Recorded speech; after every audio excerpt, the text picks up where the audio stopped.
watching Mid-Morning this Thursday. There's a new report that says more than 3 in 5 Americans are lonely. And workplace culture may be playing a role in that loneliness. This is a little alarming because the researchers are seeing an uptick since last year. And maybe we should start, Heather, by talking about what loneliness is and what it isn't. Because you think about being lonely, you think, well, maybe you are alone and that you don't have any, you're living by yourself, you don't have anyone to talk to. But loneliness that's not how that's described in this survey here, where it talks about people, they're among other people, but they just don't feel connected to those folks. They don't have those bonds, or perhaps they feel poorly understood. Yeah.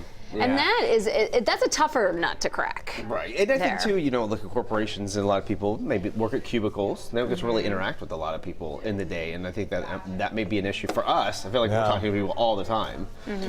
We've changed to this sort of email, Slack, direct messaging culture in the workplace where you don't even have a phone conversation. Right. And many places are trying to cut down on meetings and deal with more stuff through electronic communication. And what's happened is we're just in our little silo. We don't talk to anybody. Right. Little tunnel. And the problem is that loneliness has been shown to link to problems with mental illness, with anxiety, and people, for companies who are listening here, it's more likely to be linked with people who are feeling lonely, more likely to call in sick, more likely to not make it to work, less likely to be as productive. So it could be something that employers are thinking about as they perhaps have events or have ways to encourage people to bond a little bit in their office. Or maybe just like it, I've worked for companies that have gone out and said we're going to do a daily walk, say at 1 o'clock or something like that. Just walk around the block and everybody meets in the hall, and just kind of just a little thing to do, just to help out. Katie, is this the workplace's responsibility, or if you are feeling lonely, do you need to take a little responsibility yourself? I think absolutely. I mean, it would be great to have the workplace really help you along with that, but I mean, you can lead a horse to water, right? You have to be the one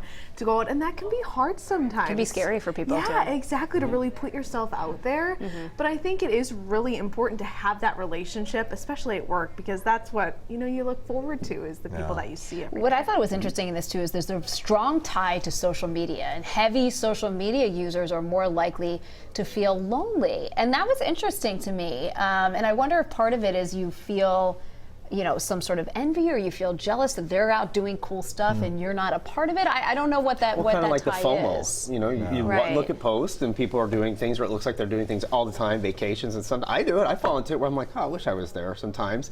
But I make myself not sit on social media all day, though. And loneliness is very much a perception issue where it may not match the reality, right? You may feel lonely, and that is as devastating as actually being lonely. Right. So it's one of those things where how you feel about it is really all that matters, whether you're lonely or not objectively.